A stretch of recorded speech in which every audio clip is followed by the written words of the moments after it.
ان الحمد لله نحمده ونستعينه ونستغفره ونعوذ بالله من شرور انفسنا ومن سيئات اعمالنا من يهده الله فلا مضل له ومن يضلله فلا هادي له واشهد ان لا اله الا الله وحده لا شريك له واشهد ان محمدا عبده ورسوله اما بعد فان خير الحديث كتاب الله وخير الهدي هدي محمد صلى الله عليه وسلم وشر الأمور محدثاتها وكل محدثة بدعة وكل بدعة ضلالة وكل ضلالة في النار. أعوذ بالله السميع العليم من الشيطان الرجيم من همزه ونفخه ونفثه. بسم الله الرحمن الرحيم. رب اشرح لي صدري ويسر لي أمري واحلل عقدة من لساني يفقهوا قولي. بسم الله الرحمن الرحيم. ان الله وملائكته يصلون على النبي يا ايها الذين آمنوا صلوا عليه وسلموا تسليما. اللهم صل على محمد وعلى ال محمد كما صليت على ابراهيم وعلى ال ابراهيم انك حميد مجيد. اللهم بارك على محمد وعلى ال محمد كما باركت على ابراهيم وعلى ال ابراهيم انك حميد مجيد. الحمدللہ آج قرآن کلاس نمبر 134 میں 21 جون 2014 کو ہم انشاءاللہ تعالی سورۃ التوبہ کی آیت نمبر 7 سے شروع کریں گے. سورۃ التوبہ کی پہلی 6 آیات کے کانٹیکسٹ میں نے پچھلی دفعہ تقریباً 70 منٹ گفتگو کی تھی، جو ہماری ویب سائٹ اہل سنت پاک .com پر مسئلہ نمبر 89 کے نام سے اپلوڈ ہو چکی ہے، اور اس کا عنوان ہے سورۃ التوبہ سے متعلق 5 اہم علمی پوائنٹس اور حج اکبر کی تعریف. آج انشاءاللہ ہماری یہ جو تقریباً 55 منٹ کی کلاس ہے، اس میں ہم سورۃ التوبہ کی آیت نمبر 7 سے شروع کریں گے. بسم اللہ الرحمن الرحیم. اب اس کا کانٹیکسٹ وہی ہے جو 6 آیات ڈسکس ہو چکی، جو میں مختصر آج کے لیکچر سے اس کا تعلق جوڑنے کے لیے دوبارہ بیان کر دیتا ہوں 2-3 منٹ میں، کہ سورۃ التوبہ اللہ تعالیٰ کی طرف سے ایک ننگی تلوار بن کے اتری، اور اس کے شروع میں بسم اللہ الرحمن الرحیم بھی نہیں ہے. اس کے حوالے سے میں نے 5 علمی پوائنٹس پچھلی دفعہ ڈسکس کیے تھے. بہرحال اس توبہ میں مشرکین عرب کو سورۃ التوبہ کے اندر لاسٹ الٹیمیٹم دیا گیا کہ اب تمہارے پاس 4 مہینے کا ٹائم ہے، یا تو اسلام قبول کر لو یا پھر جزیرہ عرب چھوڑ کر وہاں سے چلے جاؤ، ادروائز جہاں پر پائے جاؤ گے قتل کیے جاؤ گے. اور ساتھ یہ بھی اناؤنسمنٹ ہو گئی کہ بس اب اس سال کے بعد کوئی مشرک خانہ کعبہ شریف میں داخل نہیں ہو سکتا، حج نہیں کر سکتا. اور میں نے یہ بتایا تھا کہ مکی دور کے اندر 13 سال جو قرآن پاک نازل ہوا، اس میں مسلسل اللہ تعالیٰ کی طرف سے مشرکین عرب کو یہ دھمکیاں ملتی رہیں کہ اگر تم ہمارے پیغمبر صلی اللہ علیہ وسلم پر ایمان نہیں لاؤ گے تو وہ عذاب جو کہ اگلی قوموں پر آیا، قوم نوح پر، قوم شعیب پر، قوم موسیٰ پر، قوم لوط پر، قوم ہود پر، قوم صالح علیہ السلام اجمعین، اس طرح کا عذاب تم پر بھی آ جائے گا. لیکن اس دفعہ اللہ تعالیٰ نے عذاب کی شکل بدل دی، اور وہ آج آیت بھی آ جائے گی سورۃ التوبہ کی آیت نمبر 14 کہ اللہ تعالیٰ نے اپنے ڈیوائن وزڈم سے یہ ڈیسیژن کیا کہ اس دفعہ عذاب کی شکل یہ ہوگی کہ قتال کے ذریعے مسلمانوں کے ہاتھوں کافروں کو عذاب دلوایا جائے گا. یہ ہے اصل میں کانٹیکسٹ اس کا، جو مشرکین عرب کو 4 مہینے کا ٹائم دیا گیا کہ اس کے اندر اندر یا اسلام قبول کر لو یا 4 مہینے کے اندر اندر یہ علاقہ چھوڑ کر چلے جاؤ. جس طرح اگلی قوموں پر عذاب آتا تھا، اللہ تعالیٰ اہل ایمان کو بچا لیتا تھا اور کافروں کو ہلاک کر دیتا تھا، تو 4 مہینے کے اندر تمہارے ساتھ ہلاکت ہوگی. لیکن اس دفعہ اللہ تعالیٰ نے سنت اپنی اس طرح فرمائی کہ مسلمانوں کے ذریعے، قتال کے ذریعے ان پر یہ عذاب آیا. سورۃ الانفال میں بھی ہم پڑھ چکے ہیں کہ اے مشرکین عرب، تم کہتے تھے کہ فیصلے کا دن کب آئے گا، تو لو غزوہ بدر کی شکل میں پہلی عذاب کی قسط قبول کرو. بالکل اس طریقے سے جس طرح موسیٰ علیہ السلام کے مخالفین کو اللہ تعالیٰ نے محلات سے نکال کر سمندر میں غرق کیا، مشرکین عرب کو بھی غزوہ بدر میں اپنے علاقوں سے نکال کر بدر کے مقام پر لا کر اللہ تبارک و تعالیٰ نے ان کو ذلیل و خوار کیا. 70 ان کے سردار مارے گئے، 70 کے قریب قید ہوئے اور مسلمانوں کی دھاک ان پر بیٹھ گئی. اسی طریقے سے اس عذاب استیصال کی دوسری شکل جو ہے، دوسری قسط، وہ غزوہ احد کی فارم میں 3 ہجری میں آئی، اور پھر غزوہ خندق کی فارم میں 5 ہجری کے اندر، اور 6 ہجری پر صلح حدیبیہ ہو گئی، جب مشرکین عرب نے مسلمانوں کو ایز اے پاور تسلیم کر لیا. اور اس سے اگلے سال یہودیوں پر چڑھائی ہوئی غزوہ خیبر 7 ہجری میں، اور 8 ہجری میں فتح مکہ ہو گیا. اور فتح مکہ کے ہی تقریباً 3 ہفتے کے بعد غزوہ حنین ہوئی، جو آخری جنگ تھی مشرکین عرب کے ساتھ، بنو حوازن اور بنو ثقیف کے ساتھ، جس میں اللہ تعالیٰ نے مسلمانوں کو فتح دی، اور یوں مسلمانوں کی دھاک عرب پہ بیٹھ گئی. اور پھر 9 ہجری کے اندر غزوہ تبوک ہوا.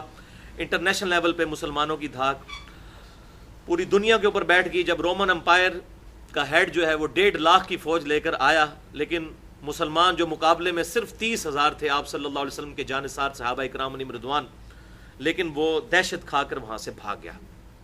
بہرحال یہ پوری اس حوالے سے یہ تاریخ بنتی ہے.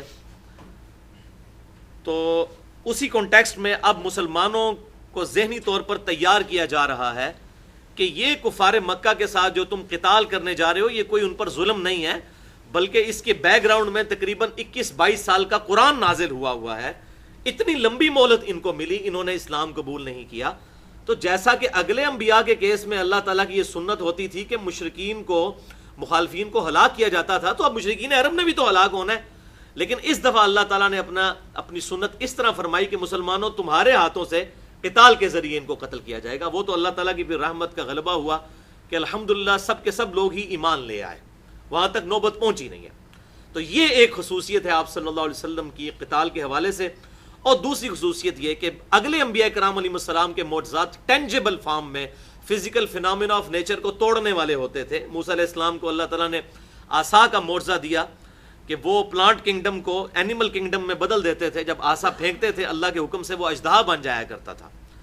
عیسیٰ علیہ السلام مردوں کو زندہ کر دیتے تھے. اس کے علاوہ ان کے 4 اور معجزات سورۃ المائدہ میں، سورہ ال عمران میں ذکر ہوئے.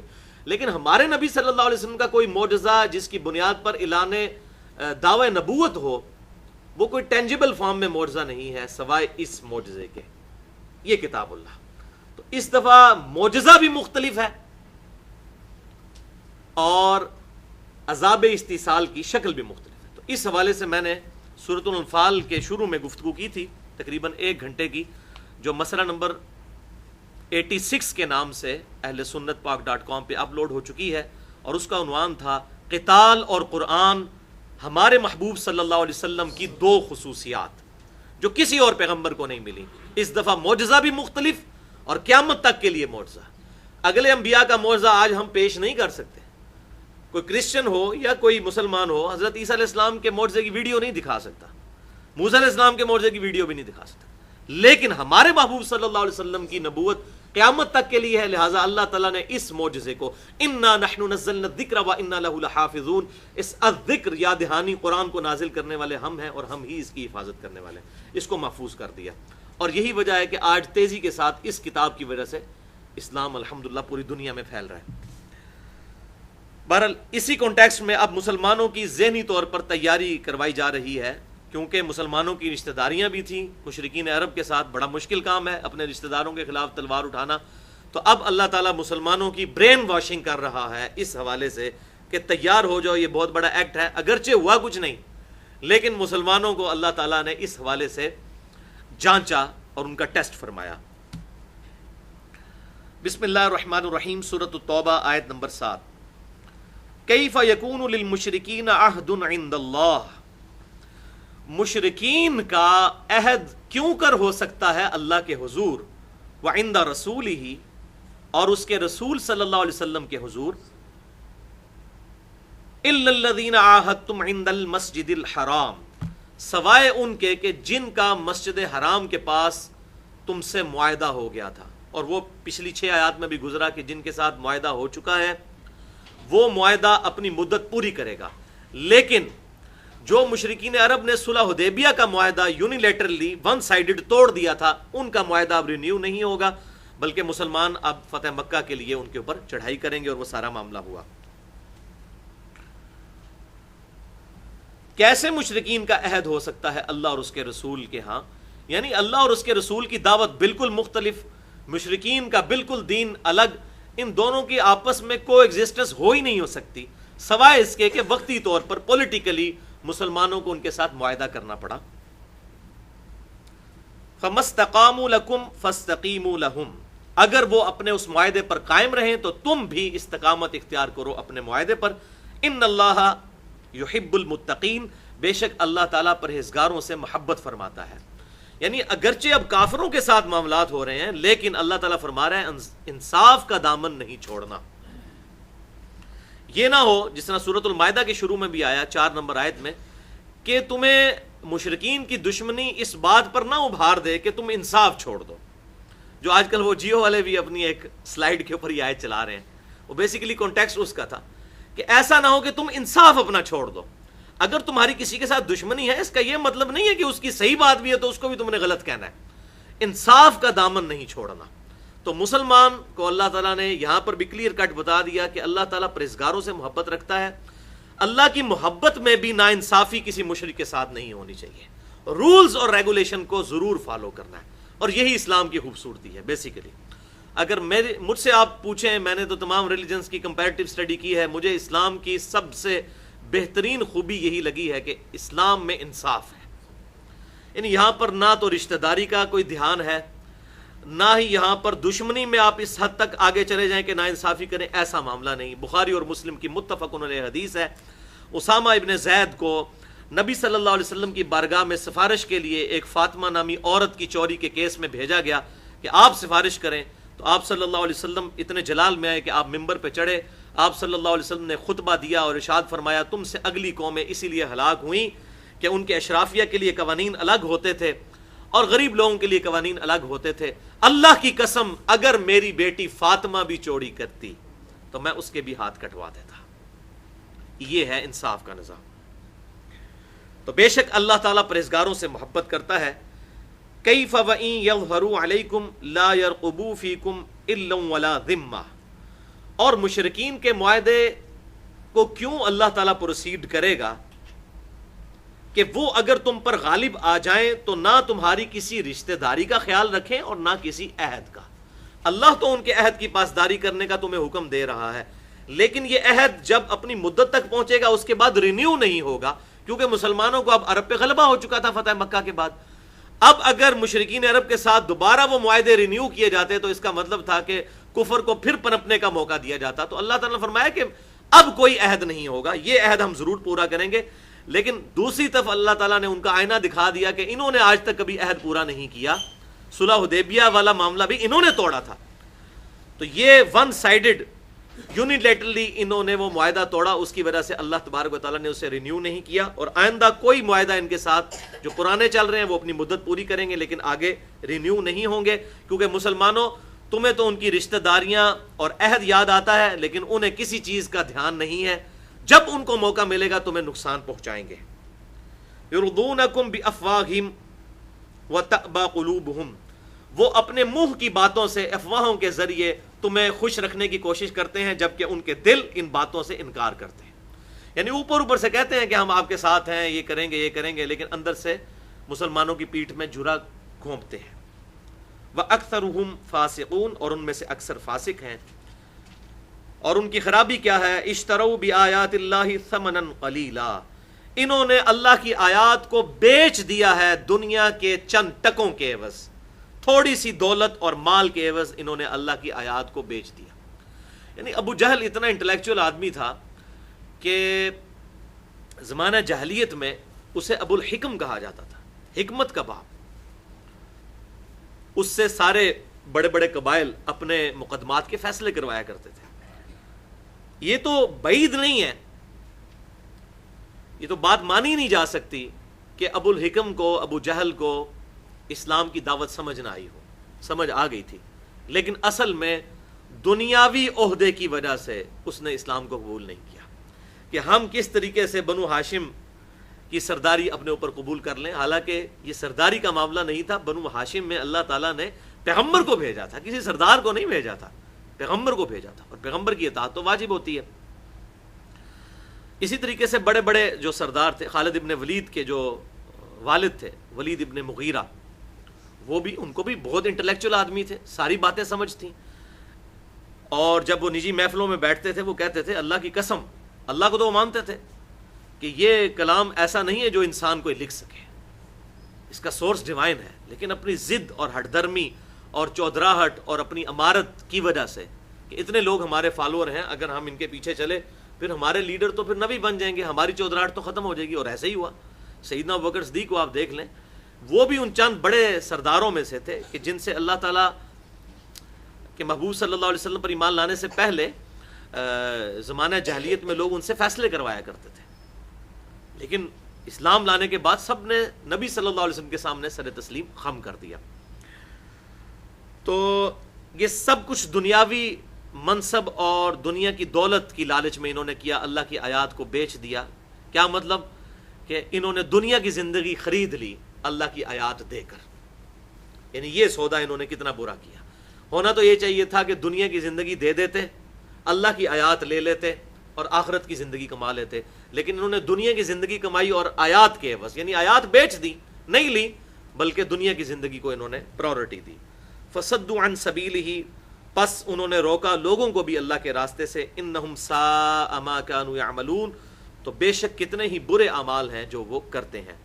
لا یرقبون فی مؤمن الا ولا ذمہ، یہ کسی بھی مومن کی نہ تو رشتہ داری کا لحاظ رکھتے ہیں اور نہ کسی وعدے کا۔ وَأُولَئِكَ هُمُ الْمُعْتَدُونَ، اور یہی لوگ ہیں حد سے بڑھنے والے۔ اب یہ اتنے فتوے ان پر اس لیے آ رہے تھے کہ انہوں نے بہت بڑا ایک معاہدہ ہوا تھا، صلح حدیبیہ والا، توڑ دیا تھا، تو اللہ تعالیٰ نے کہا کہ آئندہ بھی یہ اسی طرح کرتے رہیں گے، اور اس میں کئی مسلمان شہید بھی ہو گئے تھے، لہٰذا اب ان سے نیا معاہدہ نہیں ہوگا اور نہ اس کو رینیو کیا جائے گا، کیونکہ ابو سفیان نے آ کے منت کی تھی آپ صلی اللہ علیہ وسلم کو کہ صلح حدیبیہ والا معاہدہ جو ہمارے ایک قبیلے کی وجہ سے ٹوٹ گیا، آپ اس کو دوبارہ رینیو کریں، لیکن آپ صلی اللہ علیہ وسلم نے اس بات کو نہیں مانا۔ کیوں؟ کہ مسلمانوں کا پلڑا بھاری ہو چکا تھا، اس وقت تو وقتی طور پر کمپرومائز کرنا پڑا، لیکن اب کمپرومائز کرنے کا مطلب یہ تھا کہ کافروں کو پھر جمع ہونے کا موقع دے دیا جاتا، اس لیے ابو سفیان کی وہ منت اور سماجت قبول ہی نہیں کی، حتیٰ کہ بڑا حیران کن واقعہ ہوا، بڑا مشہور واقعہ تاریخی کتابوں میں، سیرت النبی کی کتابوں میں ملتا ہے صلی اللہ علیہ وسلم، کہ ابو سفیان کی جو بیٹی تھیں سیدہ ام حبیبہ رضی اللہ تعالی عنہا، جو حضرت امیر معاویہ رضی اللہ تعالی عنہ کی بہن تھی، وہ بہت پہلے اسلام لا چکی تھی۔ حضرت امیر معاویہ رضی اللہ تعالیٰ عنہ اور ابو سفیان رضی اللہ تعالیٰ عنہ، یہ لوگ تو فتح مکہ پر معافی مانگ کے مسلمان ہوئے، لیکن ان کی بہن آپ دیکھ لیں، وہ عورت تھی، ان کو بات سمجھ آ گئی، وہ بہت پہلے اسلام لا چکی تھی، اور وہ نبی صلی اللہ علیہ وسلم کی بیوی، ہماری ماں ام المؤمنین۔ تو ابو سفیان نے کوشش کی کہ اب کس طریقے سے میری بیٹی جو نبی صلی اللہ علیہ وسلم کی بیوی ہے، ان کے ذریعے کو میں سفارش ڈلوا لوں کہ صلح حدیبیہ والا جو معاہدہ ہمارے ایک قبیلے نے توڑ دیا ہے اس کو رینیو کروایا جائے، لیکن وہاں اس کامل مؤمنہ نے آپ صلی اللہ علیہ وسلم کے وفا شار ہونے کا ثبوت دیا، ملنے کے لیے گئے اس سفارش کے لیے، لیکن بات نہیں کر سکے۔ وہاں تو الٹ معاملہ ہو گیا کہ وہ چرپائی پر بیٹھنے لگے، جب ابو سفیان اس وقت تک اسلام قبول نہیں کیا تھا، تو سیدہ ام حبیبہ رضی اللہ تعالی عنہا نے کہا کہ ابا جان ایک منٹ رک جائیے۔ انہوں نے اس چرپائی کے اوپر سے بستر کو لپیٹ دیا اور کہا کہ اب بیٹھیے۔ تو ابو سفیان نے کہا کہ بیٹی یہ بسترہ میرے قابل نہیں ہے یا میں اس بسترے کے قابل نہیں ہوں؟ تو انہوں نے کہا ابا جان آپ اس بسترے کے قابل نہیں، یہ نبی صلی اللہ علیہ وسلم کا مبارک بسترہ ہے۔ تو اب ابو سفیان کا سارا کانفیڈنس لوز ہو گیا، اب بات کیا کریں؟ جب نبی صلی اللہ علیہ وسلم کے ساتھ کمٹمنٹ ایسی ان کی بیوی کی، تو اب کیا سفارش کرتے کہ جی صلح حدیبیہ والی تم اپنے خاوند کے ساتھ سفارش کرو۔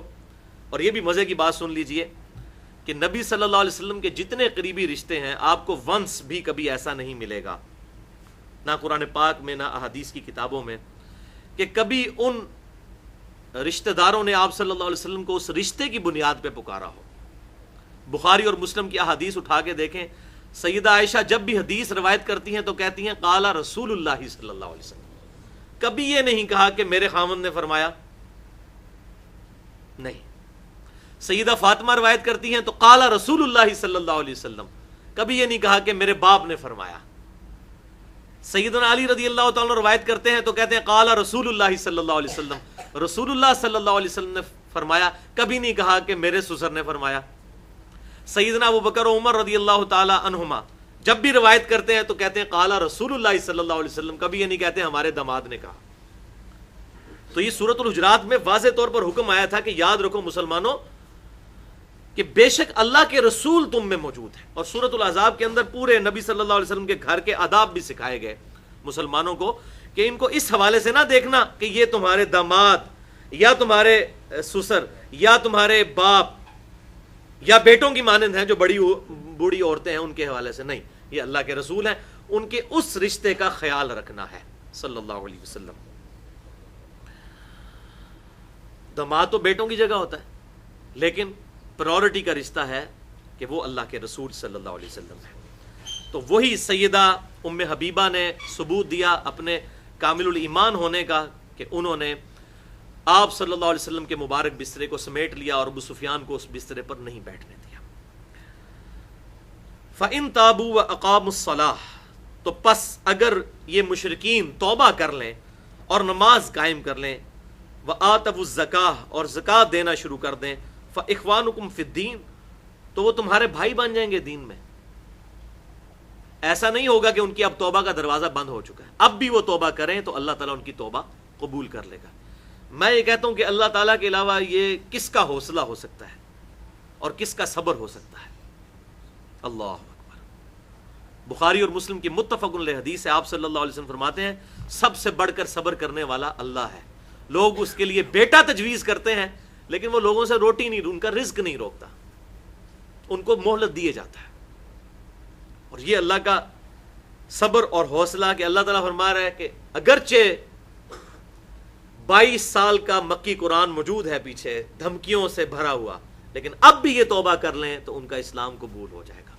اور آپ دیکھ لیں ابو سفیان نے بھی اسلام قبول کر لیا، واشی نے بھی اسلام قبول کر لیا، کن کن لوگوں نے اسلام قبول کر لیا کہ جن کی وجہ سے اسلام کو، مسلمانوں کو سخت تکلیفیں پہنچی تھی۔ تو وہ تمہارے بھائی ہیں اب دین کے اندر اگر وہ نماز قائم کریں اور زکوٰۃ دیں۔ لہٰذا اس آیت سے بھی یہ ثبوت ملا کہ سیدنا و مولانا ابو بکر الصدیق رضی اللہ تعالیٰ عنہ کا جو قتال تھا منکرین زکوٰۃ کے خلاف وہ بالکل حق تھا، کیونکہ اسلام لانے کے بعد اگر اسلامک گورنمنٹ قائم ہو جائے تو جس طریقے سے نماز فرض ہے اس طریقے سے بیت المال میں زکوٰۃ کو جمع کروانا بھی ضروری ہے۔ اب تو معاملہ ذرا ڈیفرنٹ ہے، ہم بیت المال کے اوپر اعتبار نہیں کرتے، الٹا گورنمنٹ نے ہمارے اوپر ٹیکسز لگائے ہوئے ہیں، حالانکہ اسلام میں کوئی ٹیکس نہیں ہے سوائے زکوٰۃ کے۔ زکوٰۃ کے ذریعے ہی سارے پبلک ویلفیئر کے کام کیے جائیں گے، لیکن اب چونکہ مسلمانوں کو اپنے حکمرانوں کے اوپر اور سسٹم کے اوپر اعتبار نہیں، لہٰذا لوگ اپنی زکوٰۃ خود نکالتے ہیں۔ ادروائز اگر اسلامی حکومت ہو، بیت المال موجود ہو، تو پھر زکوٰۃ کو وہاں پر جمع کروانا ہوگا، اور جو پھر زکوٰۃ سے انکار کرے گا تو وہ اسی طریقے سے انکار ہے جیسے کوئی نماز سے انکار کرتے ہیں۔ تو اسی لیے سیدنا ابوبکر صدیق رضی اللہ تعالیٰ عنہ نے ان کے خلاف قتال کیا۔ وَنُفَصِّلُ الْآيَاتِ لِقَوْمٍ يَعْلَمُونَ، اور ہم نے کھول کھول کر بیان کر دی ہیں اپنی آیات ان کے لیے جو علم رکھنے والے لوگ ہیں، جو واقعی اپنا انٹلیکٹ استعمال کرتے ہیں، تو ہر بات کھول کر بیان کر دی ہے۔ وَإِن نَكَثُوا أَيْمَانَهُم مِّن بَعْدِ عَهْدِهِمْ وَطَعَنُوا فِي دِينِكُمْ، اور اگر یہ لوگ توڑ دیں اپنی قسمیں اور اپنے معاہدے بعد اس معاہدے کے بعد اور تان کریں تمہارے دین پر، فَقَاتِلُوا أَئِمَّةَ الْكُفْرِ، تو قتال کرو کفر کے پیشواؤں کے ساتھ، اِنَّهُمْ لَا أَيْمَانَ لَهُمْ، ان کی کوئی قسم نہیں ہے، کوئی ان کا پختہ ارادہ نہیں ہے، لَعَلَّهُمْ يَنْتَهُونَ، تاکہ یہ عہد شکنی سے باز آ جائے۔ اب اس آیت کے اندر اللہ تعالیٰ نے واضح طور پر حکم فرما دیا کہ اگر اپنا یہ معاہدہ توڑ دیں تو ان کے ساتھ تم نے یہ معاملہ کرنا ہے، اور وہی ہوا، انہوں نے معاہدہ توڑ دیا سورہ حدیبیہ والا، اور اللہ تبارک و تعالیٰ نے قتال کی مسلمانوں کو ان کے خلاف اجازت دی اور کہا کہ ائمۃ الکفر کے خلاف قتال کرو۔ یہ ائمۃ الکفر کون ہے؟ کفر کے امام، اس سے مراد ہے قریش مکہ، کیونکہ پورے عرب کے اندر ان کو امام کے طور پر مانا جاتا تھا، لیڈرشپ ان کے پاس تھی، کیونکہ جتنے عرب کے اندر قبائل تھے سب نے اپنے اپنے جھوٹے خداؤں کے بت جو ہیں وہ خانہ کعبے کے اندر سجائے ہوئے تھے 360 کے قریب۔ تو قریش جو ہیں، جو مکے کے متولی تھے، وہ لیڈرشپ ان کے پاس تھی، کوئی بھی قبیلہ قریش کو راستے میں بھی نہیں لوٹتا تھا، ان کے ساتھ جو ہے وہ بدتمیزی کا رویہ بھی اختیار نہیں کرتا تھا، نہ بد لحاظی کرتا تھا، اس لیے کہ ان کو یہ ڈر تھا کہ یہ ہمارا خدا اٹھا کے وہاں سے باہر نکال دیں گے خانہ کعبے سے۔ اس لیے قریش ائمۃ الکفر تھے، کفر کے امام تھے۔ تو اللہ تعالیٰ نے کہا کہ قریش کے ساتھ اب تمہیں قتال کرنا ہوگا، اور ساتھ ایک اور دلیل بھی دے دی، الا تقاتلون قوما نکثوا ایمانہم، کیا تم اس قوم کے ساتھ قتال نہیں کرو گے کہ جنہوں نے اپنے عہد کو اور قسم کو توڑ ڈالا، وہموا باخراج الرسول، اور انہوں نے تو رسول کو وہاں سے نکالنے کا ارادہ بھی کیا تھا۔ کس طریقے سے آپ صلی اللہ علیہ وسلم کو مکہ شریف سے نکلنا پڑا، وہم بدؤکم اول مرہ، اور یہی تو ہیں جنہوں نے پہلی دفعہ تم پر جنگ تھوپی تھی، یعنی پہلی دفعہ جنگ کا آغاز تو انہوں نے کیا۔ اور اگر آپ اس کو پیچھے لے جائیں تو مکی دور کے اندر جب مسلمانوں نے اسلام کی دعوت پھیلانا شروع کی تو مسلمانوں نے کوئی کفار مکہ کو تکلیف تو نہیں دی تھی، دعوت و تبلیغ کا کام کر رہے تھے، لیکن اس کے برعکس کافروں نے مسلمانوں کو تکلیف دینا شروع کی، اور کس بے دردی کے ساتھ مسلمانوں کو مکی دور کے اندر شہید کیا گیا۔ تبھی تو مجبوراً ہجرت کرنی پڑی، اور سیدنا عمار ابن یاسر رضی اللہ تعالی عنہ، ان کے والد اور والدہ کو کس طریقے سے ظلم کے ساتھ ابو جہل نے شہید کیا، جو اسلام کے پہلے شہید ہیں، سیدنا یاسر اور سیدہ سمیہ رضی اللہ تعالی عنہما۔ اللہ اکبر۔ تو انہوں نے نبی صلی اللہ علیہ وسلم کو بھی مکے سے نکالا اور مسلمانوں کے ساتھ ظلم کیا۔ وَهُمْ بَدَؤُوكُمْ أَوَّلَ مَرَّةٍ، اور یہ وہی ہیں کہ جنہوں نے پہلی دفعہ خود تمہارے ساتھ لڑائی کا آغاز کیا تھا۔ اب اس کے اندر بھی امپلائڈ ہے کہ اسلام جو ہے یہ پیس اور امن کا ریلیجن ہے۔ مسلمانوں کو اگر یہ جنگیں لڑنا پڑیں تو ان کی ابتدا ان کی طرف سے ہوئی، ان کو اس دعوت حق کو قبول کرنا چاہیے تھا۔ أَتَخْشَوْنَهُمْ، تو مسلمانوں کیا تم ان سے ڈرتے ہو؟ فَاللَّهُ أَحَقُّ أَن تَخْشَوْهُ، تو اللہ تعالیٰ اس چیز کا زیادہ حقدار ہے کہ تم اس سے ڈرو، ان کنتم مؤمنین، اگر تم واقعی ہی مؤمن ہو۔ اب یہ ڈرنا یہ نہیں تھا کہ مسلمانوں میں کوئی بزدلی تھی، ڈرنا یہ تھا کہ رشتہ داریاں تھیں، قریبی رشتہ داریاں، اور پھر کئی ایسے مسلمان بھی تھے کہ جو خود تو ہجرت کر کے مدینہ آ گئے تھے، لیکن ان کے بیوی بچے جو ہیں وہ مکے میں ہی تھے۔ ان کو یہ ڈر تھا کہ جب یہ ایسے معاملات ہوں گے تو ہو سکتا ہے ہمارے بیوی بچوں کو نقصان پہنچائیں، تو اللہ تعالیٰ نے کہا اگر مؤمن ہو تو وہ جو میں اکثر بات بولتا ہوں کہ دودھ پینے والے مجنونی اللہ کو چاہیے، اللہ تعالیٰ نے انسان کو آزمانا ضرور ہے۔ وَلَنَبْلُوَنَّكُمْ بِشَيْءٍ مِّنَ الْخَوْفِ وَالْجُوعِ وَنَقْصٍ مِّنَ الْأَمْوَالِ وَالْأَنفُسِ وَالثَّمَرَاتِ، ضرور آزمائے جاؤ گے۔ اگر تم مؤمن ہو تو خدشہ نہ کرو ان کا، بلکہ اللہ تعالیٰ سے ڈرو، اور مسلمانوں کو یہ حکم دیا گیا کہ تم قتال کے لیے آمادہ ہو۔ اب وہ آیت آ گئی ہے جس کا میں اکثر حوالہ دیتا رہا کئی لیکچرز میں، سورۃ التوبہ کی آیت نمبر 14، قاتلوہم یعذبہم اللہ بایدیکم، مسلمانوں ان کے ساتھ قتال کرو، اللہ تعالیٰ تمہارے ہاتھوں سے ان کو عذاب دے گا۔ جو میں نے کہا عذاب استیصال اس دفعہ اللہ تعالیٰ نے مسلمانوں کے ہاتھوں سے دلوایا۔ ایسا نہیں ہوا کہ یہ سمندر میں غرق ہو، نہ ایسا ہوا کہ پتھروں کی بارش ہو، نہ ایسا ہوا کہ کوئی چنگھاڑ آئے، ایسا معاملہ نہیں ہوا۔ ان سے قتال کرو، یعذبہم اللہ بایدیکم، اللہ تعالیٰ عذاب دے گا ان کو تمہارے ہاتھوں کے ذریعے، ویخزہم، اور انہیں رسوا کرے گا، وینصرکم علیہم، اور اللہ تعالیٰ ان کے مقابلے پر تمہاری مدد فرمائے گا، ویشفی صدور قوم مؤمنین، اور اللہ تعالیٰ مومنین جو ہیں، مومنین کی جو قوم ہے یعنی کہ اہل ایمان جو ہیں، ان کے سینوں کو اللہ تعالیٰ شفا بخشے گا، ٹھنڈک پہنچائے گا کفار کے ساتھ ایسے معاملات کر کے۔ ظاہر ہے وہ بیچارے بھی کئی سالوں سے سلگ رہے تھے اس حوالے سے۔ وَيُذْهِبْ غَيْظَ قُلُوبِهِمْ، اور یوں اللہ تعالیٰ ان کا غصہ ان کے دلوں کا دور فرما دے گا۔ وَيَتُوبُ اللَّهُ عَلَى مَن يَشَاءُ، اور اللہ تعالیٰ اپنی رحمت کے ذریعے متوجہ ہوتا ہے جس کے لیے چاہے۔ وَاللَّهُ عَلِيمٌ حَكِيمٌ، اللہ تعالیٰ علم والا اور حکمت والا ہے۔ ام حسبتم ان تترکوا ولما يعلم اللہ الذین جاہدوا منکم، کیا تم نے یہ گمان کر لیا کہ اللہ تعالیٰ تمہیں ویسے ہی چھوڑ دے گا، جبکہ اللہ تعالیٰ نے ابھی جانچ نہیں کی تم میں سے کہ جو لوگ کوشش کرتے ہیں اللہ کی راہ میں، جہاد کرتے ہیں یا قتال کرتے ہیں، کوشش کرتے ہیں، وَلَمْ يَتَّخِذُوا مِن دُونِ اللَّهِ وَلَا رَسُولِهِ وَلَا الْمُؤْمِنِينَ وَلِيجَةً، اور نہ ہی اللہ تعالیٰ نے جانچا ہے ابھی ان لوگوں کو کہ جنہوں نے اللہ اور اس کے رسول صلی اللہ علیہ وسلم اور مومنین کو چھوڑ کر کسی اور کو اپنا جگری دوست اور محرم راز نہیں بنایا. اہل ایمان کو تو چاہیے اللہ اور اس کے رسول اور مومنین کو اپنا جگری دوست بنائے. تو ایسے مومنین کو اللہ تعالیٰ نے ابھی نہیں جانچا، تو یہ جانچنے کا ابھی مرحلہ آ گیا قتال کی فارم میں. واللہ خبیر بما تعملون، اور اللہ تعالیٰ کو خبر ہے جو کچھ تم کرتے ہو. ما کان للمشرکین ان یعمروا مساجد اللہ، کسی مشرک کے لیے یہ روا نہیں ہے کہ وہ اللہ کی مسجدوں کو آباد کرے، شاہدین علی انفسہم بالکفر، جبکہ وہ خود گواہی دیتا ہے اپنی جان کے اوپر کفر کی. اب یہ بیسیکلی ٹونٹ کروائی جا رہی ہے قریش مکہ کو. انہیں یہ زہم تھا کہ ہم مکے کے متولی ہیں، مکہ ہمارے پاس ہے، خانہ کعبہ شریف میں ہم حاجیوں کی خدمات کرتے ہیں، تو ہمارے پاس تو اتنی بڑی بڑی نیکیاں موجود ہیں. تو اللہ تعالیٰ میں یہ نیکیاں کسی کام کی نہیں ہیں، تم لوگ اللہ اور اس کے رسول پر ایمان تو نہیں لاتے ہو، تو تم لوگ تو حقدار ہی نہیں ہو کہ مسجدوں کے متولی بنو. اور یہ مضمون آگے ذرا اور کھلے گا، آپ دیکھیں. انما یعمر مساجد اللہ من آمن باللہ، بے شک اللہ کی مسجدیں تو وہی آباد کر سکتا ہے صحیح معنوں میں کہ جو ایمان لائے اللہ پر. اچھا، اسے یہ پہلی آیت رہ گئی. اولئک حبطت اعمالہم وفی النار ہم خالدون، یہی وہ بد نصیب لوگ ہیں کہ جن کے اللہ تعالیٰ نے اعمال اکارت کر دیے ہیں اور وہ ہمیشہ رہیں گے دوزخ میں. یعنی یہ مسجدوں کو آباد کرنا ان کو کوئی نفع نہیں دے گا اگر یہ اللہ اور اس کے رسول پر ایمان نہ لے کر آئے.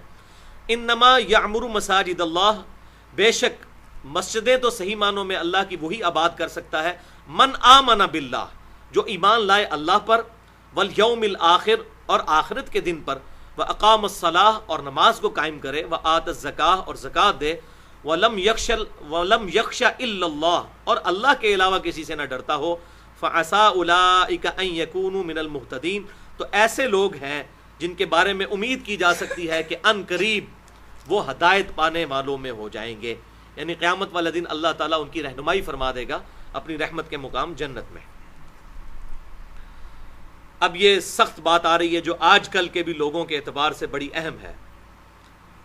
اجعلتم سقایۃ الحاج وعمارۃ المسجد الحرام، کیا تم نے برابر ٹھہرا لیا ہے حاجیوں کو پانی پلانا اور مسجد حرام کی خدمت کرنا کس کے؟ کمن آمن باللہ والیوم الآخر، ان لوگوں کے برابر جو اللہ پر ایمان لے کر آئے اور آخرت پر ایمان لے کر آئے. وجاہد فی سبیل اللہ، اور انہوں نے اللہ کی راہ میں جہاد کیا. لا یستوون عند اللہ، یہ دونوں گروہ اللہ کے حضور برابر نہیں ہو سکتے. واللہ لا یہدی القوم الظالمین، اللہ تعالیٰ ظالموں کو ہدایت نہیں دیتا. یعنی مسجد حرام کی خدمت کرنا اور حاجیوں کو پانی پلانا حج کے موقع پر، تم سمجھتے ہو یہ اتنی بڑی نیکی ہے کہ یہ نیکی اللہ اور اس کے رسول پر ایمان لانے، یوم آخرت پر ایمان لانے. یہاں پر رسول کا ذکر نہیں آیا لیکن امپلائڈ ہے کہ اللہ کی دعوت رسول کے ذریعے آئی تھی، نماز کی دعوت، زکوٰۃ کی دعوت، تو رسول پر ایمان لانا تو امپلائڈ ہے، وہ تو پہلے نمبر پہ ہے. اس کے برابر نہیں ہو سکتے یہ چیزیں.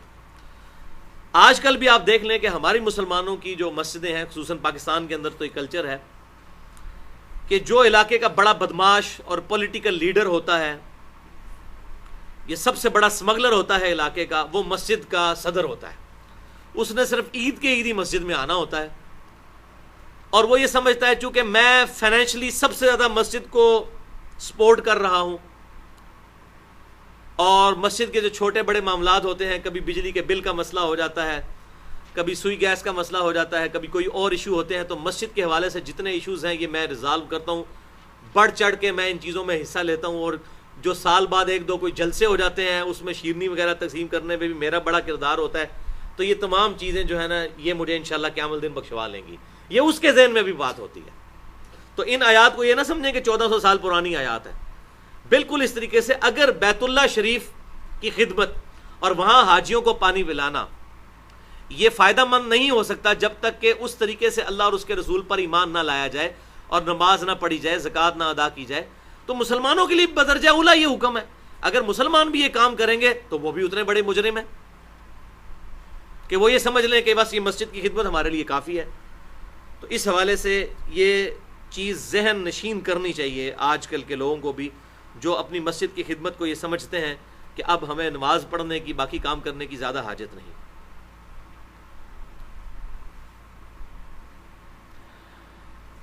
واللہ لا یہدی القوم الظالمین، اللہ تعالیٰ ایسے ظالموں کو ہدایت نہیں دیتا. الذین آمنوا وہاجروا وجاہدوا فی سبیل اللہ باموالہم وانفسہم، وہ لوگ جو کہ ایمان لے کر آئے اور انہوں نے ہجرت کی اور اللہ کی راہ میں کوشش کی، قتال کے ذریعے بھی، نفس کے خلاف جہاد کر کے بھی، باموالہم اپنے مال کے ذریعے، وانفسہم اور اپنی جانوں کے ذریعے. اعظم درجۃ عند اللہ، ایسے لوگوں کا عظیم ترین درجہ ہے اللہ کے حضور. وَأُولَئِكَ هُمُ الْفَائِزُونَ، اور ایسے ہی لوگ ہیں جو اصل میں کامیاب ہونے والے ہیں. کامیابی کا کرائٹیریا یہ ہے. يُبَشِّرُهُمْ رَبُّهُمْ بِرَحْمَةٍ مِّنْهُ، اللہ تعالیٰ خوشخبری دیتا ہے انہیں اپنی رحمت کی. ورضوان، اور اللہ تعالیٰ اپنی رضا کی خوشخبری ان کو دیتا ہے. وَجَنَّاتٍ لَهُمْ فِيهَا نَعِيمٌ مُقِيمٌ، اور اس جنت کی کہ جس میں وہ ہمیشہ ہمیشہ رہیں گے، ان کے لیے نعمتیں دائمی ہوں گے، دائمی ہوں گی. نعیم مقیم. خالدین فیہا ابدا، ہمیشہ رہیں گے اس میں. ان اللہ عندہ اجر عظیم، بے شک اللہ تعالیٰ کے پاس ہے اجر عظیم. یا ایھا الذین آمنوا لا تتخذوا آباءکم واخوانکم اولیاء. اب یہ دو آیات سخت ترین آیت ہیں پورے قرآن پاک میں. سورۃ التوبہ کی آیت نمبر 23 اور 24. اے ایمان والو، مت بناؤ اپنے ماں باپ کو اور اپنے بھائیوں کو دوست. ان استحب الکفر علی الایمان، اگر وہ کفر سے زیادہ محبت کریں ایمان کی نسبت، تو یہ ان کے ساتھ دلی محبت اسی وقت تک ہے جب تک وہ ایمان لے کر آئیں. اگر ایمان نہیں لے کر آتے پھر دلی محبت نہیں. لیکن ماں باپ اگر مشرک بھی ہیں، ان کے ساتھ جو اخلاق کا رویہ ہے، وہ دنیاوی معاملات وہ اسی طریقے سے رہیں گے، لیکن دلی محبت ان کے ساتھ نہیں ہوگی. اگر وہ کفر کو ترجیح دیتے ہیں ایمان پر. وَمَن يَتَوَلَّهُم مِّنكُمْ، اور جو کوئی ان کو اپنا جگری دوست بنائے گا، فَأُولَئِكَ هُمُ الظَّالِمُونَ، تو ایسے ہی لوگ ہیں ظالم. اب آ رہی ہے سخت ترین آیت قرآن پاک کی. اس سے سخت آیت قرآن پاک میں اور کوئی نہیں ہے اس ٹاپک کے اعتبار سے، اللہ اور اس کے رسول کی محبت کے اعتبار سے. سورۃ التوبہ آیت نمبر 24. قل ان کان آباؤکم، اے محبوب صلی اللہ علیہ وسلم فرما دیجئے اے مسلمانوں، اگر تمہارے ماں باپ، اب یہ چیزیں گنتے جائیں، 8 چیزیں اللہ تعالیٰ گنوائے گا کہ اگر ان 8 چیزوں کی محبت اللہ اور اس کے رسول اور اللہ کی راہ میں جہاد کرنے سے بڑھ کر ہو گئی، تو پھر تمہارا بیڑا غرق. یہ 8 چیزیں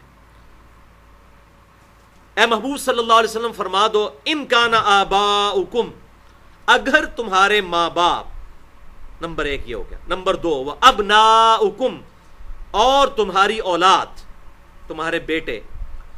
وَإِخْوَانُكُمْ، تیسری چیز، اور تمہارے بھائی. وَأَزْوَاجُكُمْ، یہ چوتھی چیز، تمہاری بیویاں. وَعَشِيرَتُكُمْ، یہ 5ویں چیز، اور تمہارا جتنی رشتہ داریاں اور کنبہ ہے. وَأَمْوَالُ نِقْتَرَفْتُمُوهَا، یہ 6ٹھی چیز، اور وہ مال جو تم نے بڑی محنت سے کمایا ہے. وَتِجَارَةٌ تَخْشَوْنَ كَسَادَهَا، اور وہ کاروبار کہ جس کی مندی کا ہر وقت تمہیں اندیشہ لگا رہتا ہے. یہ 7ویں چیز. 8ویں چیز وَمَسَاكِنُ تَرْضَوْنَهَا، اور وہ گھر کہ جنہیں تم پسند کرتے ہو، جن جگہوں پہ تم رہتے ہو. اگر یہ 8 چیزیں، کون کون سی؟ تمہارے ماں باپ، تمہاری اولاد، تمہارے بھائی، تمہاری بیویاں، تمہارے رشتہ دار، تمہارا قریبی کنبہ جو ہے، تمہارے مال جو تم نے بڑی محنت سے کمائے، اور تمہاری تجارت جس کی مندی کا تمہیں خوف رہتا ہے. اور 8ویں چیز وہ مکانات جو تم نے بڑی محنت سے اپنے لیے بنائے اور ان میں رہنا تم پسند کرتے ہو. اگر یہ 8 چیزیں احب الیکم من اللہ ورسولہ، اگر یہ تمہیں زیادہ محبوب ہو جائیں اللہ اور اس کے رسول سے، وجہاد فی سبیلی، اور اللہ کی راہ میں جہاد کرنے سے. جہاد کا میں نے پچھلی دفعہ بتایا تھا کہ جہاد صرف قتال کا نام نہیں ہے، تزکیہ نفس بھی جہاد ہے. ہر وہ کوشش جو شیطان کے خلاف اللہ تعالیٰ کی فیور میں کرنی پڑتی ہے، چاہے وہ گرمیوں میں فجر کی نماز پڑھنا ہو، گرمیوں میں روزے رکھنا ہو، سردیوں میں غسل جنابت اتارنا ہو، کوئی بھی ایسی نیکی جو مشکل سے کرنی پڑتی ہے، وہ کوشش، وہ جہاد ہے اللہ کی راہ میں. اللہ اور اس کے رسول اور اس کی راہ میں کوشش کرنے سے بڑھ کر ہو جائیں. فتربصوا، تو اے پھر مسلمانوں پھر انتظار کرو، حتی یأتی اللہ بامرہ، یہاں تک کہ اللہ تعالیٰ کا حکم آ جائے، حکم عذاب آ جائے. واللہ لا یہدی القوم الفاسقین، اور اللہ تعالیٰ فاسقوں کو ہدایت نہیں دیتا. یعنی جو خود ہدایت نہیں کمانا چاہتے، اللہ تعالیٰ ایسے لوگوں کو ہدایت نہیں دیتا. والعیاذ باللہ تعالی. بھائیو، اس آیت پہ اگر گفتگو کی جائے بہت ٹائم چاہیے. 2 لیکچرز میں نے آلریڈی اس حوالے سے دیے ہیں. ایک پرٹیکولر اسی آیت کے حوالے سے جو مسئلہ نمبر 9 کے نام سے اہل سنت پاک.com پر اپلوڈ ہو چکا ہے. 38 منٹ کی گفتگو ہے. اللہ اور اس کے رسول صلی اللہ علیہ وسلم کی محبت اور اطاعت میں فرق کیا ہے، اس کو میں نے بریف کیا ہے، کیونکہ بعض لوگ صرف محبت پر زور دیتے ہیں، بعض صرف اطاعت پر زور دیتے ہیں، حالانکہ یہ دونوں چیزیں پیرلل میں ضروری ہیں. تو اس آیت کے حوالے سے اور بھی قرآن پاک سے کراس ریفرنسز دے کر اور کئی احادیث بخاری اور مسلم سے میں نے اس میں بیان کی.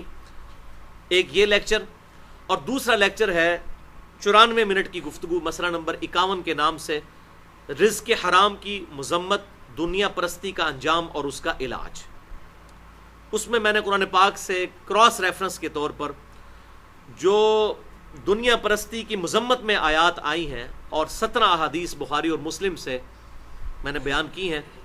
یہاں پر میں 3 احادیث اسی محبت کے حوالے سے بیان کر دوں تاکہ اس مضمون کا یہاں پر اس کے ساتھ انصاف کا تقاضا پورا ہو. پہلی حدیث بخاری اور مسلم کی متفق علیہ حدیث ہے کہ امام کائنات صلی اللہ علیہ وسلم نے ارشاد فرمایا، اس شخص نے ایمان کی حلاوت چکھ لی جس میں 3 خوبیاں موجود ہیں. نمبر 1، اللہ اور اس کا رسول صلی اللہ علیہ وسلم اسے پوری دنیا میں سب سے بڑھ کر محبوب ہو جائے، اس کو ایمان کی لذت ملے گی. یہ بخاری اور مسلم کی متفق علیہ حدیث ہے کتاب الایمان والے چیپٹر میں.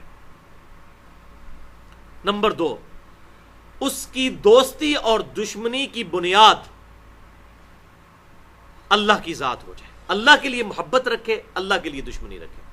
اور نمبر 3، کفر کی طرف لوٹنا اس کے لیے اتنا ہی مشکل ہو جائے جتنا زندہ آگ میں جلایا جانا، یعنی وہ آگ میں جلنے کے لیے تیار ہو جائے لیکن اپنا ایمان نہ چھوڑے.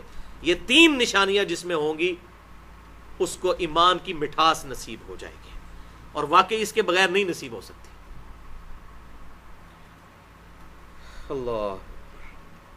دوسری حدیث صحیح بخاری اور صحیح مسلم کی متفق علیہ حدیث ہے یہ بھی، کہ آپ صلی اللہ علیہ وسلم نے فرمایا، یہ بھی ایمان کے چیپٹر میں ہے، تم میں سے اس وقت تک کوئی شخص مؤمن ہی نہیں ہو سکتا جب تک کہ میں اسے اس کے ماں باپ، اولاد اور سب لوگوں سے بڑھ کر عزیز نہ ہو جاؤں.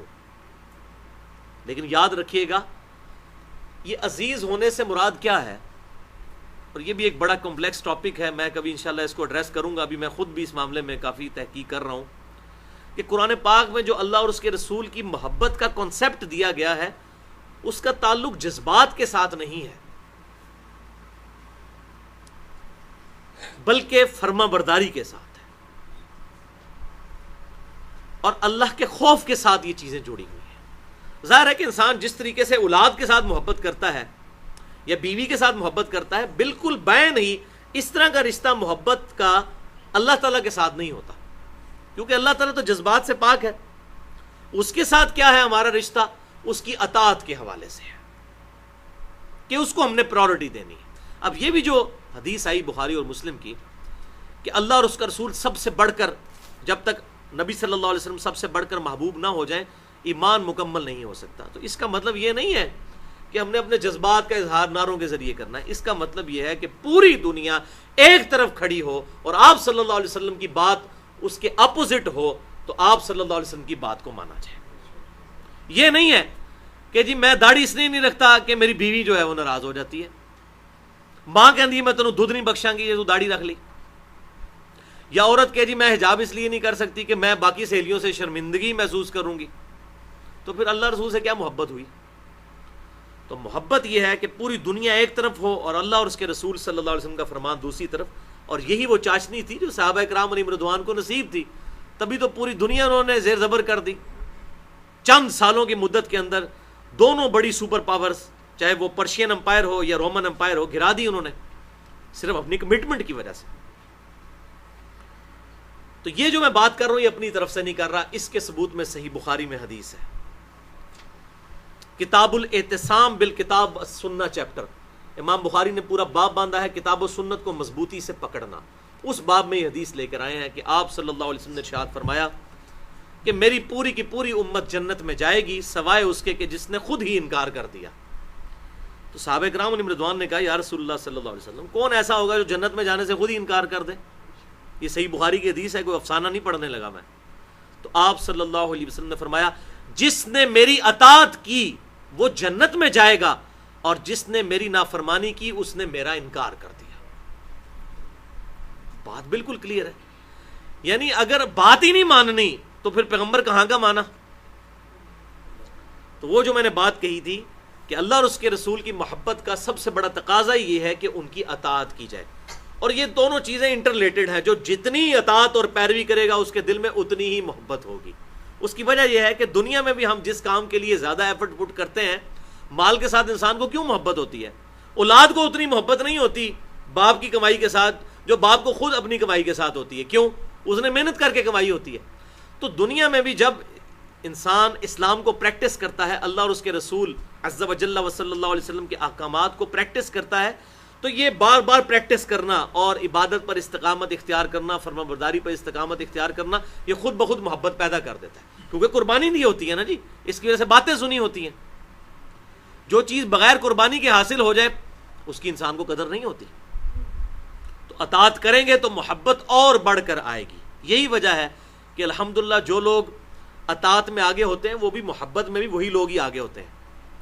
یہ نعرے نورے لگانے والے لوگ جو ہے نا، یہ بس ان سے جذباتی کام تو کروائے جا سکتے ہیں کہ جی ابھی فلاں دن منایا جا رہا ہے تو آپ یہ کر دیں، لیکن ان کو یہ کہا جائے کہ بھائی یہ آپ جو میں نے وہ گستاخانہ فلم اور کارٹون پہ لیکچر ریکارڈ کروایا تھا مسئلہ نمبر 49، اس میں نے کہا تھا کہ جتنے پاکستان کے اندر وہ یوم عشق رسول جو منایا گیا، اس میں جتنی توڑ پھوڑ کی، وہ زیادہ تر لوگ آپ کو وہ نظر آئیں گے جنہوں نے داڑھی وغیرہ نہیں رکھی ہوئی ہے اور پریکٹسنگ، بظاہر وہ پریکٹسنگ مسلمان نہیں ہے، لیکن اگر انہی لوگوں کو کہیں کہ یہ کافروں نے مسلمانوں کے دل کو ٹھیس پہنچائی ہے آپ صلی اللہ علیہ وسلم کی داڑھی مبارک کا مذاق اڑا کے، اور کارٹونوں کے اندر کبھی تو آپ کی پگڑی کے اندر بم دکھایا ہے اور کبھی آپ کی داڑھی مبارک کے اندر بم دکھا کے تو آپ کے کارٹون بنائے ہیں، تو آپ ذرا تھوڑی جرت کریں اور آپ صلی اللہ علیہ وسلم کی خوشنودی کی خاطر داڑھی کی نیت کر لیں، تو یہ مشکل ہو جائے گا، بہت مشکل ہو جائے گا۔ باقی کام کرنے آسان ہو جائیں گے، توڑ پھوڑ بہت آسان ہے۔ یا آپ اب نیت کریں کہ آپ صلی اللہ علیہ وسلم نے فرمایا کہ نماز میری آنکھوں کی ٹھنڈک ہے، تو آپ نیت کریں کہ آج کے بعد میں 5 وقت نماز جو ہے وہ کوشش کر کے تکبیر اولیٰ کے ساتھ مسجد میں ادا کروں گا، یہی نیت فرما لیں، تو کہیں گے نہیں یہ بہت مشکل کام ہے۔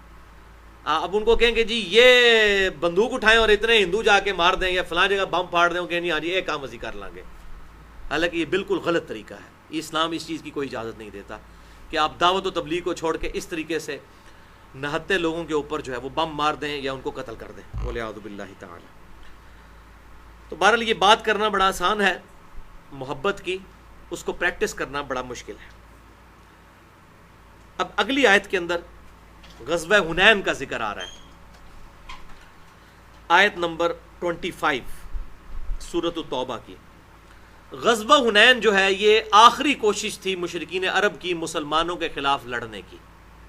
فتح مکہ کے بعد چونکہ مکہ مسلمانوں کے پاس آ گیا تو اب ان کی کمر تو ٹوٹ گئی تھی، لیکن ایک آخری کوشش تھی قبیلہ حوازن اور قبیلہ ثقیف کی طرف سے۔ یہ بڑے جنگجو لوگ تھے، اور باقی پھر وقت نے ثابت کیا کہ چاہے پرشین امپائر ہو یا رومن امپائر، ان کو گرانے والے جن لوگوں کا بڑا کردار تھا وہ انہی قبیلوں کے لوگ تھے جو بعد میں مسلمان ہو گئے، قبیلہ حوازن اور بنو ثقیف۔ یہ بنو ثقیف سے ہی جو ہے وہ محمد بن قاسم بھی تھا اور مختار سقفی جو ہیں وہ بھی اسی قبیلے سے تھے جنہوں نے قاتلین حسین کا بدلہ لیا تھا.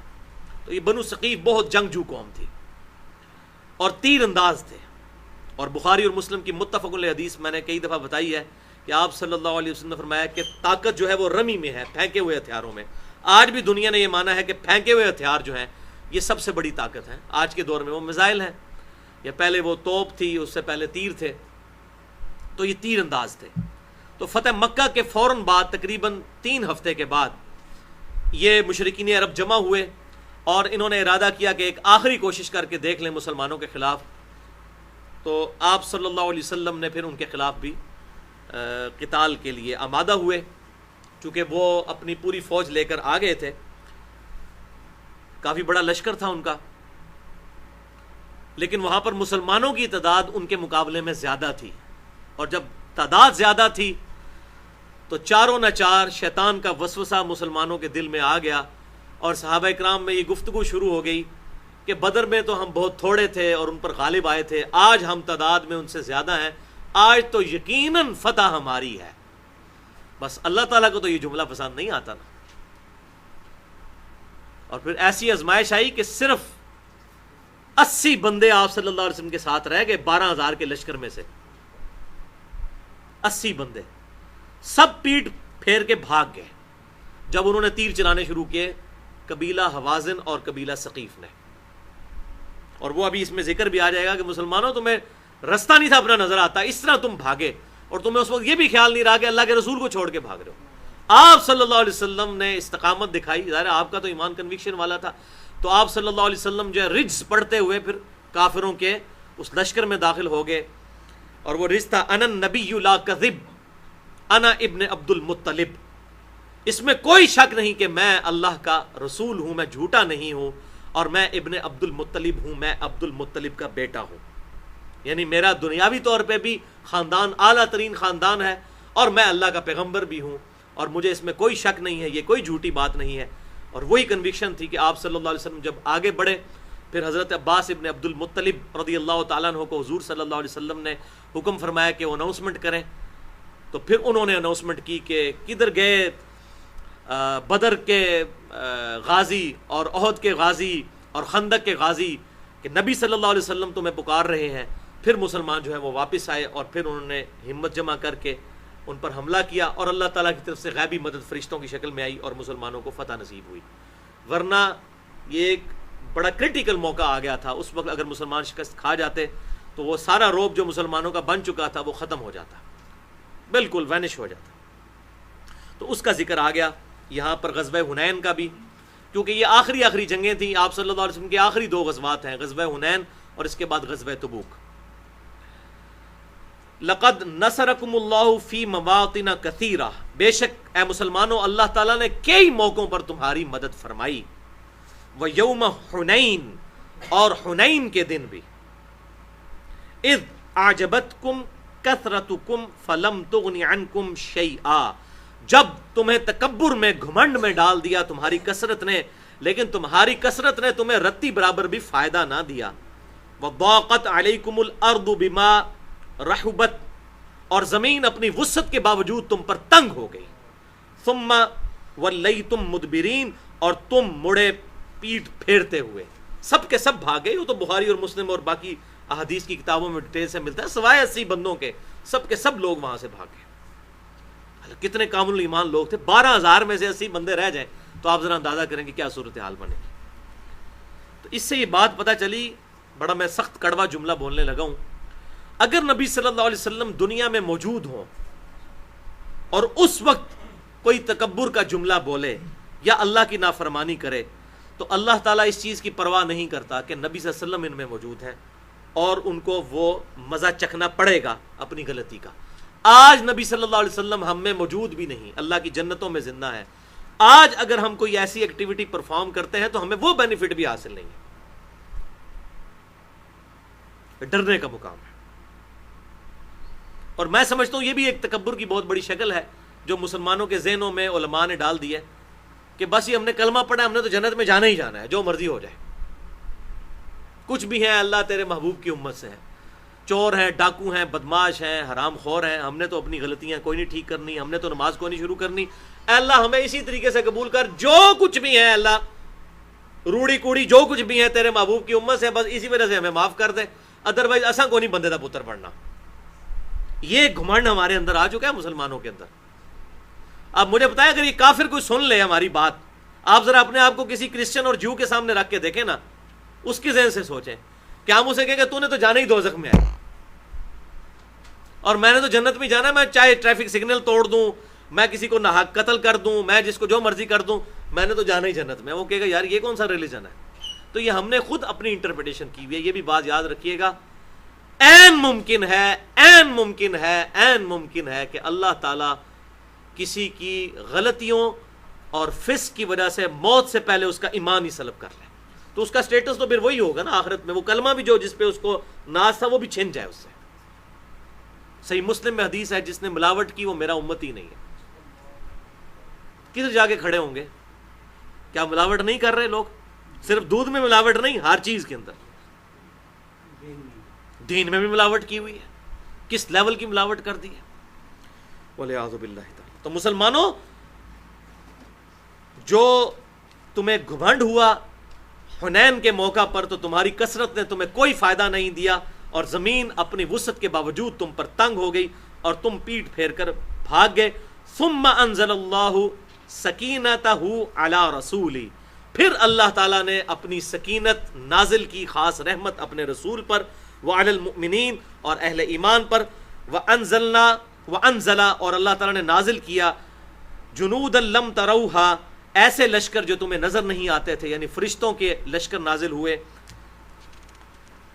وعذب الذین کفروا اور اللہ تعالیٰ نے کافروں کو عذاب دیا، وذالک جزاء الکافرین اور یہی ہے کافروں کی جزا۔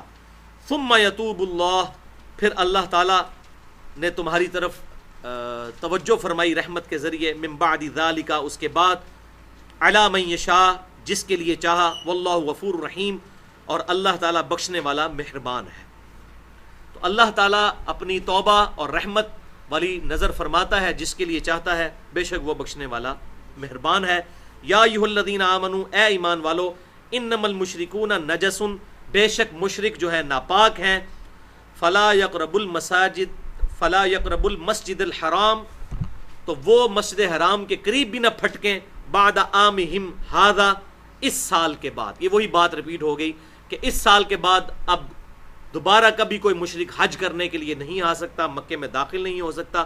وَإِنْ خِفْتُمْ عَيْلَةً فَسَوْفَ يُغْنِيكُمُ اللَّهُ مِنْ فَضْلِهِ إِنْ شَاءَ، اور اگر تمہیں اندیشہ ہو تنگ دستی کا تو اللہ تعالیٰ تمہیں اپنے فضل و کرم سے غنی کر دے گا۔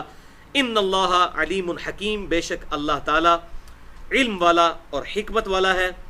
قاتل الذین لا یؤمنون باللہ، قتال کرو ان لوگوں کے ساتھ کہ جو ایمان نہیں لاتے اللہ پر، ولا بالیوم الآخر اور نہ آخرت پر، ولا یحرمون ما حرم اللہ ورسولہ اور وہ اس حرمت کا خیال نہیں رکھتے جو اللہ تعالیٰ نے ٹھہرائی ہے اور اس کے رسول نے، ولا یدینون دین الحق اور نہ دین کو وہ قبول کرتے ہیں سچے دین کو، من الذین اوتوا الکتاب چاہے وہ لوگ اہل کتاب میں سے ہی ہوں، حتی یعطوا الجزیۃ یہاں تک کہ وہ اپنے وہ جزیہ دے دیں، عین یا دیوں اپنے ہاتھوں سے، وہم صاغرون اور وہ مغلوب حالت میں رہیں۔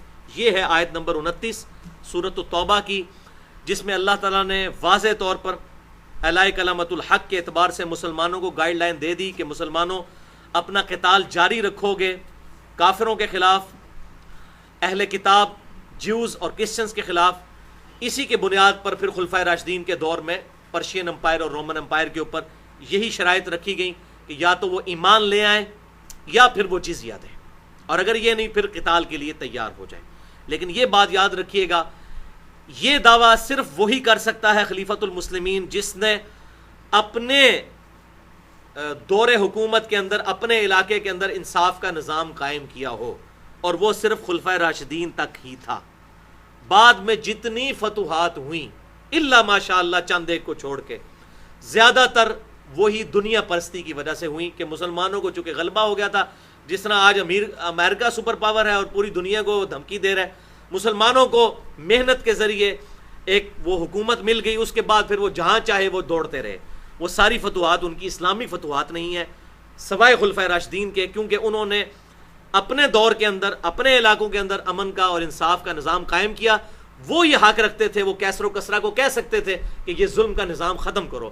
لیکن جن لوگوں نے پھر مسلمانوں پر بنو امیہ اور بنو عباس جنہوں نے ظلم کیے، اور باپ مرتا تھا اور پھر اس کا بیٹا حکمران بنتا تھا اور اس کو وراثت بنا دیا، ان کو کوئی حق نہیں ہے کہ وہ کافروں کے اوپر حملہ کریں. لہٰذا ان لوگوں نے جو بعد میں جتنی فتوحات کی وہ مسلمانوں کی فتوحات تھیں، اسلام کی فتوحات نہیں تھیں.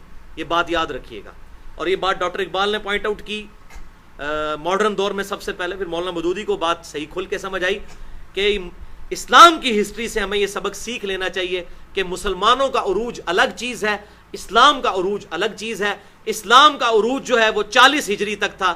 نبی صلی اللہ علیہ وسلم کی وفات کے بعد 30 سال تک، 41 ہجری کے شروع کے 1-2 مہینے شامل کر لیں، اس کے بعد بنو امیہ کا دور یا بنو عباس کا دور 1000 سال تک یہ مسلمانوں کا عروج تھا، اسلام کا زوال ہی تھا. اور اس کی پھر زوال کی پھر مسلمانوں کا بھی زوال شروع ہو گیا. اور اس وقت ہم اپنے اس ورس ترین وقت سے گزر رہے ہیں. اب اسلام کی نشت ثانیہ کا الحمدللہ آغاز ہوا چاہتا ہے، اس حوالے سے کہ ہماری ینگ جنریشن قرآن کی طرف آ رہی ہے اور وہ اپنے ریلیجن کو اسٹڈی کر رہی ہے.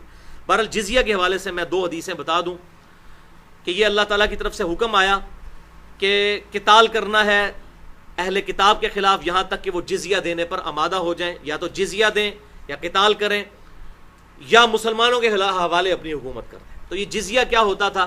صحیح بخاری میں حدیث ہے کہ سیدنا عمر فاروق رضی اللہ تعالیٰ عنہ کو پہلے یہ بات نہیں پتہ تھی. اپنی وفات سے 1 سال پہلے پھر انہوں نے مجوسیوں سے بھی جزیہ لینا شروع کر دیا. جب عبد الرحمن بن عوف رضی اللہ تعالیٰ عنہ نے انہیں حدیث سنائی کہ آپ صلی اللہ علیہ وسلم نے مجوسیوں سے بھی جزیہ لیا ہے، یہ صحیح بخاری میں موجود ہے.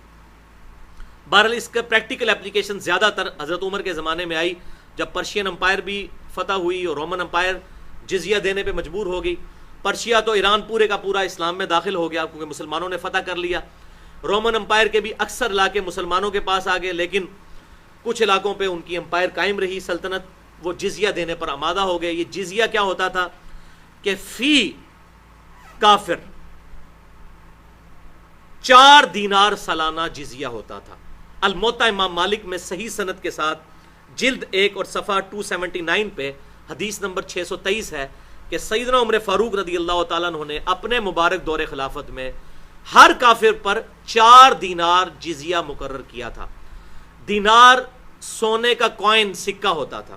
اس زمانے میں 2 سکے چلتے تھے، ایک دینار ہوتا تھا جو سونے کا کوائن ہوتا تھا اور ایک درہم جو چاندی کا ہوتا تھا. 10 درہم 1 دینار کے برابر ہوتے تھے، 10 درہم 1 دینار کے برابر. لیکن آج یہ ریشو پروپورشن وہ نہیں رہی. اس وقت دنیا میں سونا ہی ریفرنس ہے کرنسی کا، لہٰذا آج کے اعتبار سے چاہے زکوٰۃ کا نصاب ہو یا اور معاملات وہ سونے کے اعتبار سے دیکھے جائیں گے. اس زمانے میں یہ تھا کہ 20 دینار جس کے پاس ہوتے تھے یا 200 درہم تو اس پر زکوٰۃ واجب ہو جاتی تھی. اس زمانے کے 20 دینار سونے کے 20 سکے آج کا 7.5 تولے سونا بنتا ہے. اس پہ اجماع ہے اور یہ گرامز میں بنتا ہے 87.5 گرام، 87.5 گرام بنتا ہے گولڈ کا آج کے اعتبار سے. جو سونے کا نصاب ہے 20 دینار، یعنی 20 سونے کے کوائن ہوں تو 7.5 تولے سونا بنتا تھا. لہٰذا 4 دینار سالانہ دینا ہوتا تھا، جو آج تقریباً 49,000 روپیہ اگر تولہ سونا ہے تو اس کی قیمت تقریباً 94,000 روپیہ بنتی ہے. کچھ بھی نہیں ہے، یہ سال کا ٹیکس ہوتا تھا. اس کے عوض مسلمانوں کی طرف سے ان کو کیا تھا کہ اگر کوئی باہر سے حملہ کرے گا وہ مسلمان اس کی حفاظت کریں گے. وہ ذمہ ہوتا تھا اور اگر اس کو قتل کیا جائے گا تو اس کا قصاص بھی پھر دیا جاتا تھا. تو یہ سارے، اس سے زیادہ ٹیکس تو میں دے رہا ہوں، 1.5 لاکھ روپے میرا سال کا ٹیکس ہے. تو آج کے اعتبار سے 94,000 روپے کیا چیز ہے؟ اور پورے سال کے لیے مسلمان پھر اس کی حفاظت کریں گے. وہ تو خوش تھے کہ ہمارے حکمران تو ہم سے ٹیکس بھی لیتے تھے، ہم پہ ظلم بھی کرتے تھے، یہ امن کا نظام تو قائم ہوا. تو 4 دینار یا 40 درہم دینے ہوتے تھے، وہ برابر ہی ہوتے تھے اس وقت. آج کل کے اعتبار سے تو صرف ہم دینار کی یا سونے کی فارم میں ہی بات کریں گے. یہ جزیہ ہوتا تھا جو ہر کافر کو اسلامی حکومت میں جمع کروانا پڑتا تھا. پھر اس کے نیگیٹو رزلٹ بھی نکلے کہ سیدنا عمر اور سیدنا عثمان اور سیدنا علی رضی اللہ تعالیٰ عنہ جیسے جب زہد رکھنے والے حکمران دنیا سے چلے گئے تو اس کے بعد لوگوں نے پھر بیت المال کو اپنی ذاتی عیاشیوں اور بدماشیوں کا ذریعہ بنایا، اور پھر کس طریقے سے بیت المال کو لوٹا گیا یہ ایک دردناک داستان ہے بنو امیہ اور بنو عباس کی، اور وہ بخاری اور مسلم کی متفق علیہ حدیث ہے۔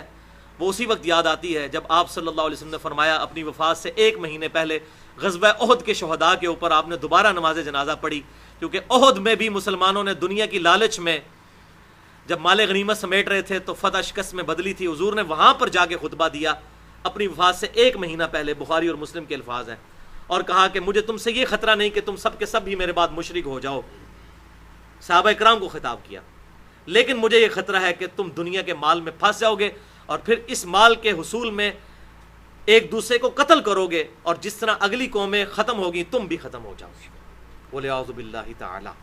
اور یہ معاملات پھر شروع ہوئے سیدنا علی رضی اللہ تعالیٰ عنہ کی شہادت کے بعد، جو ایک دردناک داستان ہے۔ اللہ تعالیٰ سے دعا ہے کہ ہمیں دنیا پرستی کے فتنے سے محفوظ فرمائے، کتاب و سنت کی تعلیمات پر عمل کر کے دوسرے بھائیوں تک پہنچانے کی توفیق عطا فرمائے، جو حق بات کہی میں نے ہمارے دلوں میں راسخ فرمائے، اگر جس بات میں میرے منہ سے کوئی غلط بات نکل گئی تو اسے معاف کر دے۔ سبحانک اللہم و بحمدک، اشہد ان لا الہ الا انت، استغفرک و اتوب الیک، وما علینا الا البلاغ المبین۔